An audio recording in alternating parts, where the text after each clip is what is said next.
Oke, pesawat sudah mengudara teman-teman sekalian. Ini adalah jalur pesawat yang menurut gua nggak terlalu fair juga ya. Apabila kita berkaca di sini ada sekitar ya 30% aja dari Trevno sampai Dobromesto. Jadi player yang mungkin kita bisa ambil contoh besarnya itu begitu Red Aliens yang biasa melakukan scrapping di bagian Abbey, di bagian selatan, Winery, ini cukup kesulitan untuk mencapai daerah tersebut. Betul sekali. Jadi mereka akan punya extra effort, akan melakukan extra effort untuk bisa sampai ke area selatan Pulau Vikendi pastinya. Dan ada tim-tim lain juga yang bakal turun di area selatan seperti Siren mungkin. Betul. Atau 21 Esport, dan di area Cement Factory mungkin akan masih diisi oleh Aerowolf. Iya, Aerowolf, Cement Factory akan menjadi signature drop mereka tentunya.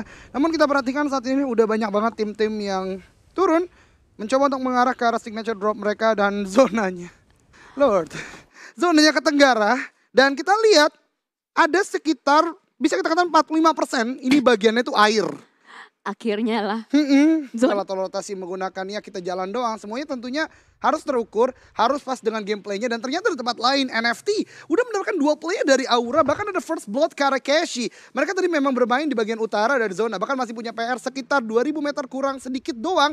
Ini 1 player dari Aura udah ter-take down. Ini sulit banget bagi Aura harusnya karena NFT pun udah kontrol bagian high ground. Yes, betul sekali, dan bahkan akan langsung di rush begitu saja oleh Fala Gimpe. Sudah mulai keluar dari motor, melakukan spray ke depan, tapi ternyata 2 player sudah down oleh Jaden seorang diri saja. Hanya melakukan pick sedikit dan bahkan Mas Gaga di depan sana di seberang jalan bakal langsung menumbangkan 1 player kembali. Jaden ter-knockdown.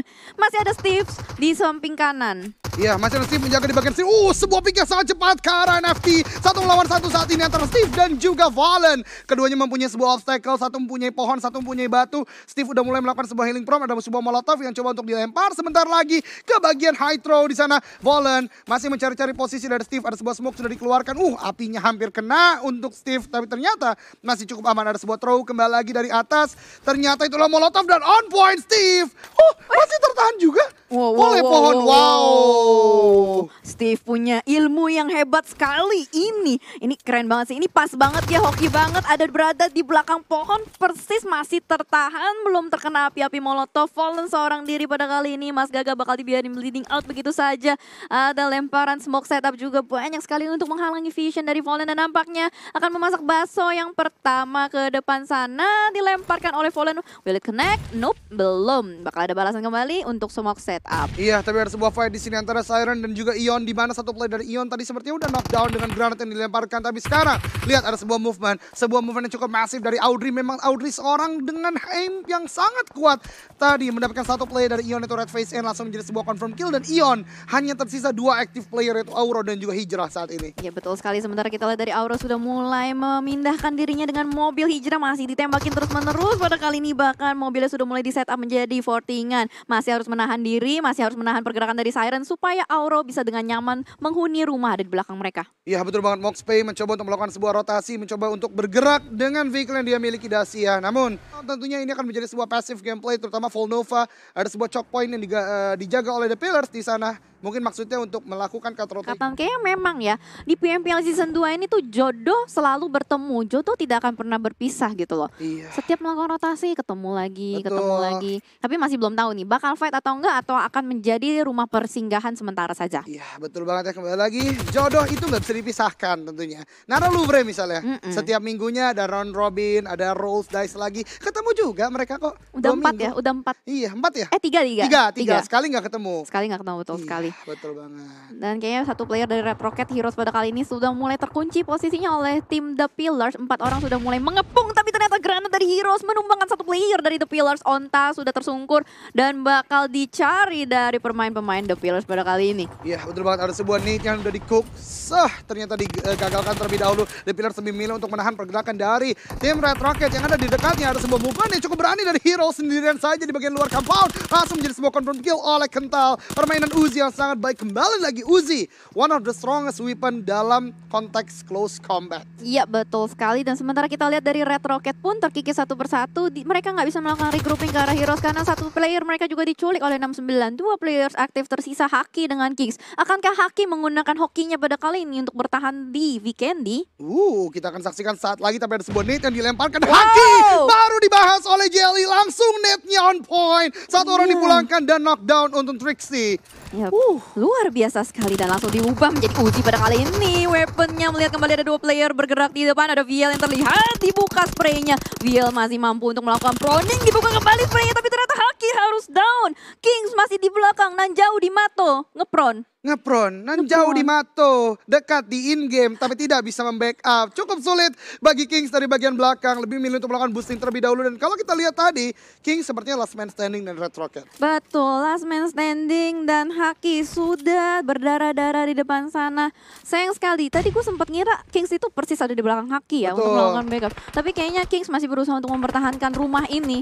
Mereka masih mau, tapi ternyata ada third party. The Pillars is in the house. Yes, the Bird is in the house. Ya udah mulai melakukan sebuah flying dari bagian kanan. Hans udah mulai terspot kah? Ternyata masih ada lower ground yang menjaga Vil dan juga satu player lain dari 69 udah melakukan sebuah setup. Di sana Hans terlihat masih bisa untuk prone di balik sebuah Davia dan ternyata ada sebuah shot dari Vil luar biasa sekali. The Pillars menurut gua terlalu terburu-buru. Mereka terlalu open. Gak ada utility open smoke di sana dan ini sangat sulit. Dua bahkan sudah knockdown menyisakan 2 player Argenta dan juga kental di sini mencoba untuk melakukan sebuah ADS shot, sebuah hip fire shot, belum bisa mendapatkan knockdown. Hans ternyata masih terhalang oleh jalanan. Ini jalanan ternyata menghalangi pergerakan dari Hans dan juga The Pillars. Tapi The Pillars kembali lagi kental juga knockdown. Misalkan Argenta sendirian saja di bagian sebuah compound. Ini yang tadinya The Pillars berada di upper hand, sekarang dibalikkan keadaannya dengan 69 Esports bermain sangat patient, sangat sabar tadi sebelumnya ya. Ya betul sekali, The Pillars nampaknya gagal menjadi anak jalanan. Semuanya mundur alon-alon dan Trixie dengan sangat percaya diri sudah mulai nge-push ke arah depan. Kental masih berada di belakang Smooth, bahkan di-push terus-menerus dari Trixie, spray down ke arah depan.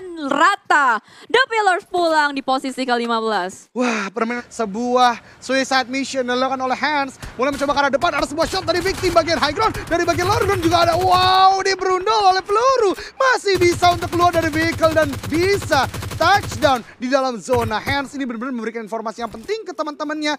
Hey, teman-teman, ada pembegal di jembatan ujung sini. Betul sekali. Ketimpa sesuatu yang bisa dibilang harta karun gitu.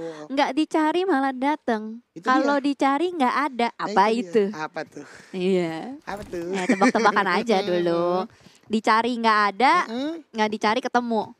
Bener nggak? Pernah nggak lu kayak gitu? Oh iya, bener. Kunci motor, kunci rumah. Pokoknya berbau-bau kunci dah. Dan ini dia kunci dari kemenangan. 69 adalah masuk ke dalam zona. Dan ternyata masih dipick dengan victim. Ternyata mereka mengambil konsep high risk high return lagi. Mereka tetap menggunakan vehicle mereka. Mereka bisa masuk ke dalam zona. Dan kita lihat nanti vehicle-nya akan meledak atau tidak. Misery. Dari bagian lain ada shot yang dilakukan oleh tim lainnya. Yes, betul sekali. Karena satu player tadi sempat di sisi lain 69 nampaknya berhasil melakukan touchdown. Di sisi lain juga victim mengeliminasi tim NFT di posisi 14. Betul banget, dari tadi ya, kontrol area dari bagian High Wolf, tempat lain ada Bigetron Red Aliens, bahkan victim yang tadi mencoba untuk menjegal pergerakan dari 69 Esports saat ini juga udah mulai masuk ke dalam zona. Louvre di sini baru saja mendapatkan sebuah bahkan 2 knockdown dari EVOS, masih mencoba untuk ditahan pergerakannya. Udah sangat sekarat dari Slayer, ada sebuah push dari EXE di sini, akankah bisa ditahan oleh Slayer? Dan ya, hanya butuh 1 peluru memulangkan Louvre ke peringkat 11 dan masih bisa untuk setting up revive teman-temannya. Yes, betul sekali. Hanya ada waktu singkat yang EVOS punya untuk segera melakukan rotasi karena mereka masih punya jarak tempuh sekitar 200 meter dan sementara ini akan menjadi perumahan yang cukup berdarah-darah karena banyak sekali penghuninya. Sementara kita lihat dari victim sudah berada di atap persis rumah Siren. Betul banget, sebuah holding position, patient gameplay, dia bermain sabar banget. Chisun hanya menjaga dari bagian atas. Misery dan kawan-kawannya mencoba untuk mendapatkan angle shot lainnya ke arah player yang ada di dekat Chisun, yaitu Siren saat ini masih mencari. Mungkin tadi Siren udah mendengar sedikit makanya dia agak aware, tapi ternyata Chisun bisa holding di sana, nggak bergerak sama sekali, dan ya Siren agak kebingungan di sini untuk mencari player dari Vicky. Baru saja gue selesai memberikan sebuah argumen, ada sebuah nade yang dilemparkan, maksudnya tadi mencoba mungkin mengganggu pergerakan dari Siren, tapi malah on point Moxpay knockdown di sana. Betul sekali, pas banget 3-point shot dari victim, langsung saja disusul dengan bakaran molotov. Moxpay berhasil di revive dan langsung saja setup smoke dari tim Siren karena mereka harus masuk ke dalam circle, tapi posisi yang dimiliki Chisun ini enak banget, dia punya angle shoot dan pastinya harus segera melakukan boostingan. Lihat DPS-nya, sakit banget, satu player keluar. Dilihat di spray down, Audrey tumbang pada kali ini bakal langsung secure 1 kill point. Iya betul banget, Chisun sepertinya agak cukup telat untuk melakukan sebuah healing prop. Ada sebuah shot di sana sekarat banget dan Chisun masih bisa untuk masuk ke dalam zona. Pixelated HP, what a play dari seorang Chisun victim. Sebuah keputusan untuk pakai energy drink terlebih dahulu justru mengganjar dia dengan tambahan atau additional health point ketika terkena DPS dari zona. Tipis banget sampai gemes gue ngeliatnya. Dan sementara kita lihat dari Aerolus juga berusaha untuk nge-push masuk ke dalam, tapi sudah mulai ditembakin bertubi-tubi peluru panas dari Boom. Satu persatu hilang dan bahkan seluruh tim Aerowolf musnah di map Vikendi. Iya, killing spree untuk Boom saat ini sebuah movement yang terlalu terburu-buru karena ada sebuah vision dari arah Boom dan mendapatkan seluruh kill dari tim EVOS. Dari tim EVOS dari Aerowolf tentunya. Dan sekarang kita lihat zona masih mengarah ke 21 Esport. Akankah ini momentum untuk 21 Esport untuk mendapatkan chicken dinner pertama mereka? Ya betul sekali, ini akan menjadi fight yang sangat panas di map terdingin. Sementara masih tersisa 7 tim, 3 tim saja yang masih lengkap berempat. 2-1 Bigetron dengan Boom. Ya betul banget, dan kita lihat ada sebuah pergerakan dari victim yang udah mulai menuju ke arah depan. Banyu di bagian sana dan Jacket udah knockdown. Ada sebuah movement dari 69 akan melakukan push sepertinya ke arah defensive line dari victim. Trixie akan mulai melaju ke arah depan dengan MP5K-nya, mencoba untuk masuk ke sebuah shack kecil di sana, tapi ternyata ada sebuah shot dari bagian luar. Trixie low HP berhasil mendapatkan 2 knockdown, bahkan 1 confirm kill tadi ke arah Lil Shack yang ada di depannya. Iya betul sekali, dan sementara di compound ini bakal terjadi fight yang gila-gilaan. Ada satu gas can meledak dan ternyata Siren sudah tereliminasi di sisi luar. 2-1 bakal langsung melakukan setup karena mereka mau bibir circle ini, mereka mau compound ini, dan mereka mau chicken dinner. Ini yang akan menjadi hal yang fantastis, bombastis, apalagi tadi? Fantastis, bombastis. Wolfia doang yang bisa, Iya, Wolfie doang luar yang biasa bisa. emang Wolfie ya. Dan ya kita berbicara lagi dengan 21 Esport. Mereka butuh compound ini, mereka butuh chicken dinner ini. Menjaga di bagian compound dengan sangat baik, masih dengan holding yang sangat sabar. Kayak Cisun tadi ya, berada di bagian atas tidak bergerak-gerak. Nah, ini agak lucu nih Luxi. Dia muter-muter dengan dasianya, mungkin maksudnya untuk mencari apakah ada shot atau shoot yang dilakukan oleh tim-tim lainnya di sekitar dia. Dan udah membuka sebuah smoke spot, akan mulai masuk dalam zona berikutnya. Betul sekali, tapi EXI nggak terpancing. Dia nggak terpancing dengan suara kendaraan dari Luxi ya, berusaha untuk mendapatkan informasi, tapi tidak, ternyata Trixie tumbang di sini, bakal disusul oleh Vial, turun dari mobil melakukan fight. Last man standing dari Victim akan clash dengan Vial tumbang, masih akan reload dan Hans dari belakang, masih bisa clash dan ternyata nggak bisa lagi. Victim akan tereliminasi puas di posisi kelima. Iya betul banget, 69 Esport harus kehilangan satu playernya, tapi udah mendapatkan Conqueror title dengan 10 kill. 21 Esport di tempat lain ternyata diporak-porandakan dengan movement as a team, move as a unit dari Boom Esport, menyisakan 2 player saja, Draxin dan juga Picasso yang ada di compound yang berbeda. Ini Draxin belum ke spot kayaknya dari pergerakan Boom Esport. Belum, ini bagus banget setup dari 21 sebenarnya. Mereka udah melakukan split, dapat angle shoot dari banyak area, dan boom, mereka terkumpul di satu rumah dan tersisa 3 tim aja, circle bahkan pindah. Ini momentum buat Bigetron gak sih? Iya, ini momentum. Akhirnya sebuah turntable terjadi, pergerakan dari Bigetron yang tidak terlalu agresif sedari awal. Sekarang bisa menjadi malapetaka untuk tim-tim lainnya. Boom! Di sana bergerak, move as a unit lagi. Ternyata bisa untuk masuk. Lihat, 3 orang langsung Picasso. Lukisanmu menawan. Tapi ternyata justru ter-take down oleh pergerakan yang sangat masif dari Boom Esport. Bigetron udah buat defensive line yang kuat banget di dalam zona saat ini. Betul. Dan keren banget tadi pergerakan dari Boom ketika sedang melakukan penggerebekan di rumah. Jadi itu adalah akhir dari 21, dan kita lihat dari Bigetron, Ryzen dengan Luxi sudah mulai melakukan setup. Lihat ada jalur smoke yang sudah tertebar oleh Bigetron, dan ini akan menjadi fight akhir antara Boom dengan Bigetron. Betul 4 lawan 4 loh. 4 lawan 4 saat ini. Ada sebuah spray karena Zuxi yang baru saja turun dari sebuah compound ini berbahaya. Karena kedua tim saat ini udah mempunyai posisi masing-masing, baik dari Boom maupun Bigetron tinggal maju sedikit untuk masuk ke zona berikutnya. Ya betul sekali. Mampukah Bigetron mempertahankan title King of Weekendy-nya pada hari ini? Karena di sini kita lihat Zwavel sudah men-spot Ryzen di belakang batu, berusaha untuk di-spray, tapi belum ada peluru yang masuk ke arah Ryzen.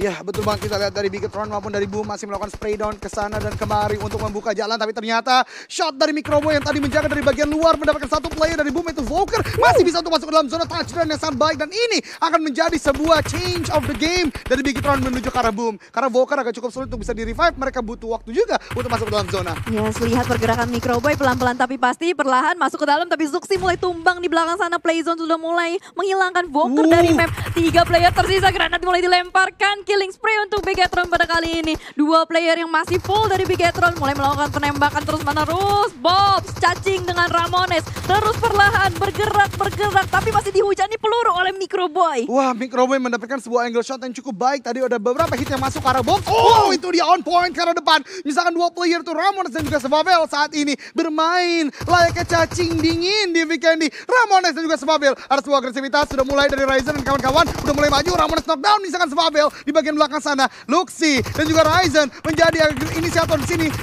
Sebavel nggak bisa lagi, udah chicken dinner. Gue udah bingung mau ngomong apa lagi karena 4 orang langsung maju bersamaan udah nggak bisa untuk ditahan oleh Sebavel. Betul sekali, kepercayaan diri Bigetron yang melunjak tiba-tiba karena Microboy berubah menjadi Microwave dan Ryzen berubah jadi Super Ryzen, membuat title King of Vikendi Microboy Bigetron nggak bisa diambil. Udah keren padahal. Iya kan? Fail kan?